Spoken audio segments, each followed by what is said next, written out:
दोस्तों, MIM party के चाहने वालों के लिए इस वक्त की बहुत बड़ी खुशखबरी इसलिए कि एमआईएम पार्टी के पूर्व सांसद सैयद इम्तियाज जलील नांदेड़ लोकसभा से लड़ेंगे उपचुनाव। एमआईएम पार्टी ने सैयद इम्तियाज जलील को बनाया उम्मीदवार। के अहम जिम्मेदार जो है वो लोगों ने ये पोस्ट डाले हैं क्योंकि उन्हीं की ख्वाहिश है कि नांदेड़ से इस बार लोकसभा का इलेक्शन हमने लड़ना चाहिए करके।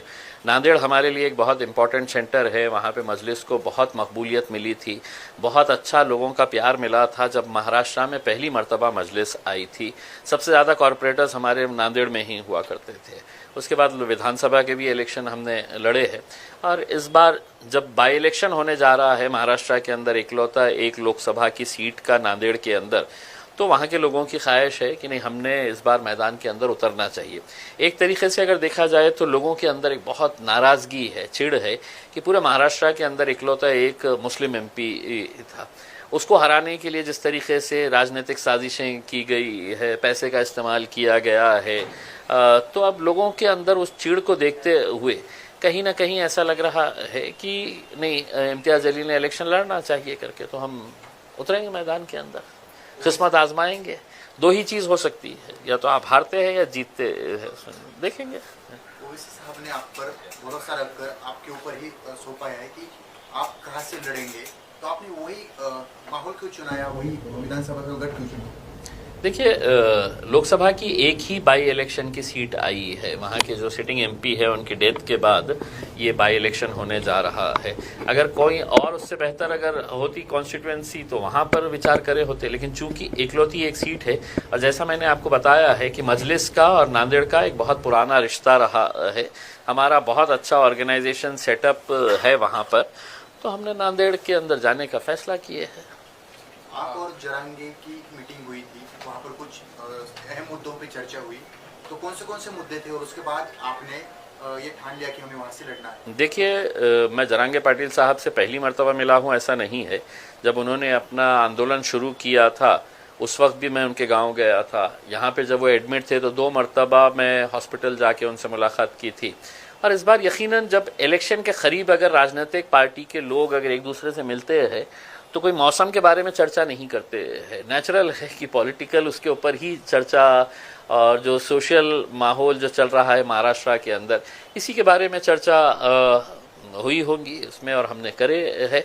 और आकर जो भी हमारी चर्चा हुई है हम बाहर आकर बताया है लोगों को, मीडिया के सामने भी हमने, आपने सवाल किया हमने जवाब दिया, हम क्यों आए थे, कैसे आए थे करके। लेकिन जरांगे ने एक बात की थी कि मुस्लिम और मराठा इकट्ठा आएंगे तो सत्ता परिवर्तन हो सकती है। देखिए, जरांगे पाटिल साहब की एक बात मुझे पसंद आई थी, उन्होंने कभी भी मतलब ये नहीं कहा है कि किसी एक जात के ऊपर, उन्होंने कहा कि हम जात और धर्म के ऊपर उठकर हम सभी लोगों को समाविष्ट करना चाहते हैं जिन जिन लोगों के साथ नाइंसाफ़ी हुई है करके उसमें। और एक अच्छी बात यह है कि जैसा मैं जरांगे पाटिल साहब के बारे में यही कहूँगा कि देखिए, एक समाज, किसी एक मामूली सा आदमी, एक सादा सा आदमी गाँव का उसके पीछे अगर जा रहा है तो कहीं ना कहीं उसकी जो प्रामाणिकता है अपने समाज के प्रति, इस वजह से पूरा समाज एक आवाज़ के ऊपर उठ के उसके पीछे जा रहा है।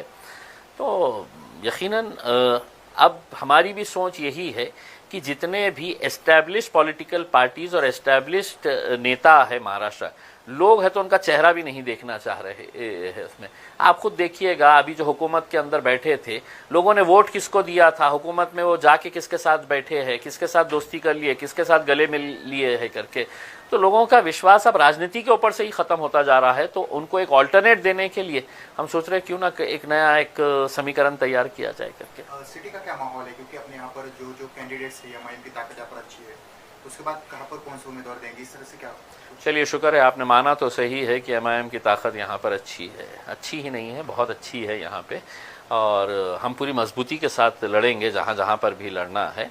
हमने बहुत पहले अपना प्रस्ताव महाविकास आघाड़ी को दिया था, अभी तक उनके पास से कोई बात नहीं आई है। अब हमारी कॉन्स्टिट्यूएंसी, हमारे कैंडिडेट्स पूरे तैयार है।